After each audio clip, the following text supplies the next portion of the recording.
Ассаламу алейкум. Алла шифасын берсин сизге.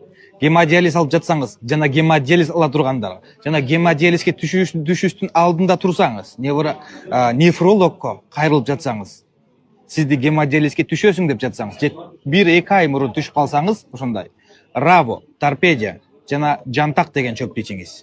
Раво, торпедия, жантак, торпедияны ичиңиз. Иншалла Алла шифасын берсин. 1 жылга. Assalamu alaikum урматтуу мекендештер. Бүгүн мен сиздерге өйдөдө сүйлөгөн адамдын жалганчы экендигин далилдеп бермекчимин. Максатым бирөөнүн абийирин ачуу эмес, сиздерди туура маалымат менен камсыздоо. Андыктан сиздер дагы мага жардам кылып, видеону өзүңүздөр көргөндөн сырткары башка адамдарга дагы жөнөтүп коюңуздар. Эл чындыкты билсин. Бүгүн сиздерге бөйрөк оорусу тууралуу сүйлөп беремин. Өйдөдө аке айткандай. Анан башынан эле айтып кое турган нерсе, адам гемодиализге түшкөндөн кийин кандай гана дары бербеңиз, кандай гана чөп бербеңиз, эмне гана берсеңиз дагы эч кандай жардам бере албайт. Бир гана нерсе, ошол башка бир адамдын бөйрөгүн ошол пересадка кылып салуу жардам бериши мүмкүн. Ошол себептүү биринчи факт ушул болмокчу. Эгерде гемодиализ болгон болсо адам, ага артка жол жок да. Ошол себептүү бөйрөгү ооруп жатканда гемодиализге чейин жардам берүүгө аракет кылышыбыз керек. Жана бул мырза айтып өттү, ошол бөйрөктүн өнөкөт оорусунда ошол белок чагыбыз арадан креатинин көтөрүлүп кетеби, демек 3 чөптү сунуштап өттү. Бул биринчиси жантак, анан раво деди, жана ошондой эле торпеда. Эми булар менен көптөн бери тааныш эле болуп калдыңыздар. Ошол айрыкча торпеданы баарыңыздар билесиздер. Торпеданы азыркыга чейин ичип жүргөн адамдар деле болсо керек. Эми жалпылап ушул торпеда жөнүндө кыскача айтып өтөйүн.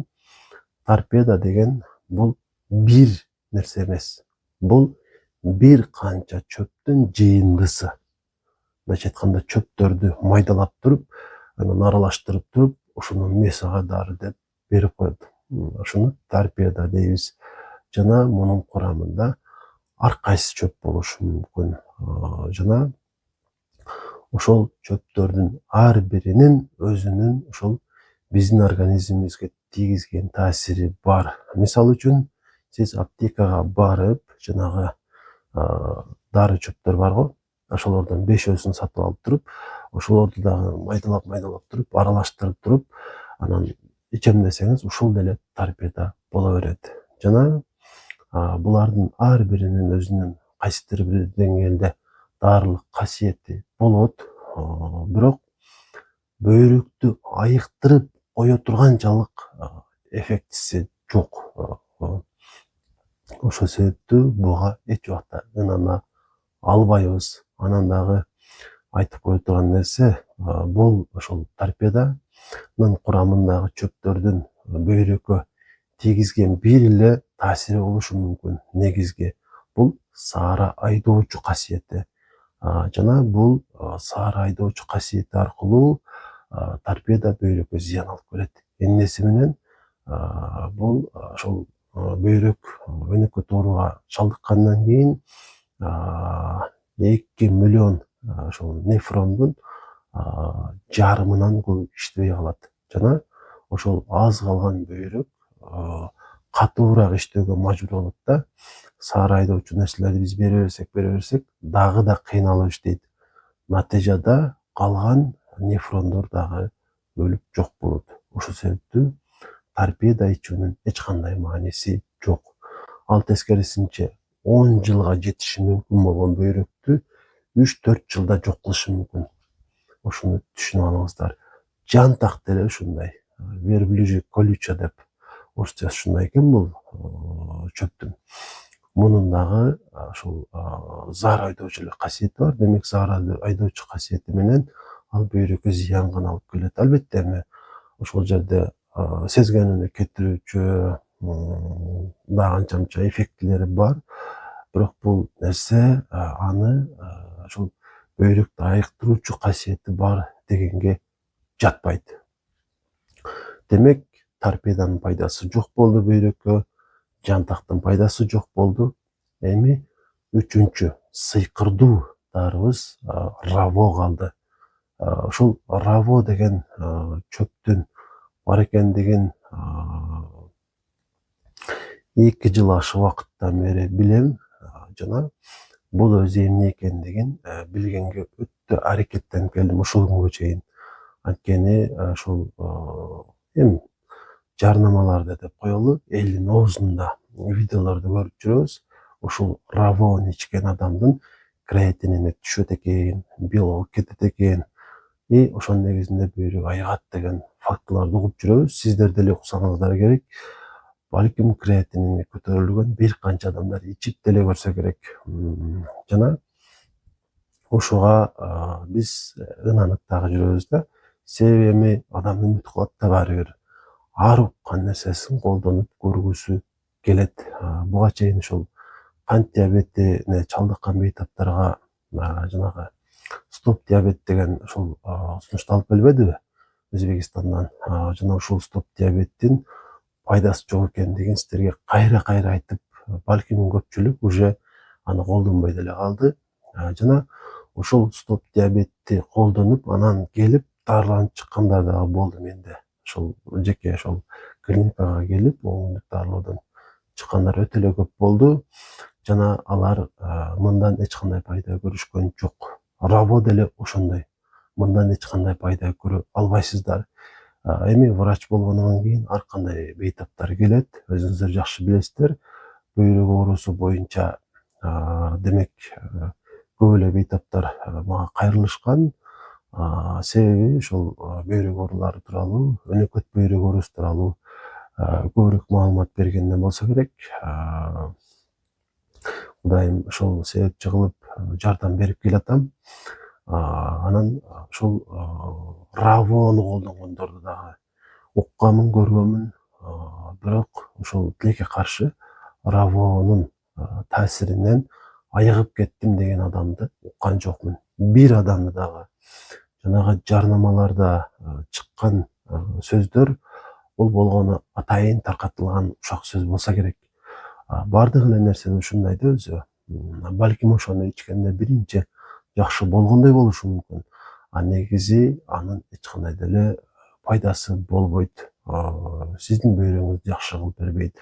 Анан эми ушул раво деген өзү эмне деген ошол суроо көп эле ойлотту мен дагы. Анан издедим, эч таба албадым. Жакында эле ушул равонун эмне экендигин аныктай алдым. Сиз ушул равону саткан ушул Замир акеге барып сурасаңыз дагы, раво өзү эмне экендигин айтып бере албайт. Себеби ал болгону ушул бөйрөктү ушул айыктырат деген фактыны гана билет, негизи раво өзү эмне экендигин билбейт. Кандайча таасир этет, кантип бөйрөктү айыктырат дегенди билбейт. Ошол себептүү мен аны жалганчы деп айтып жатам. Өзү билбеген нерсени сизге сунуштап жатат.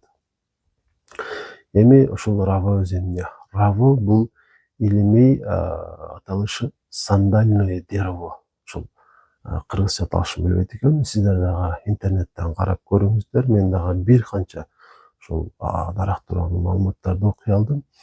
Сандальное дерево деген чындыгында ден соолукка өтө пайдалуу бир дарак экен.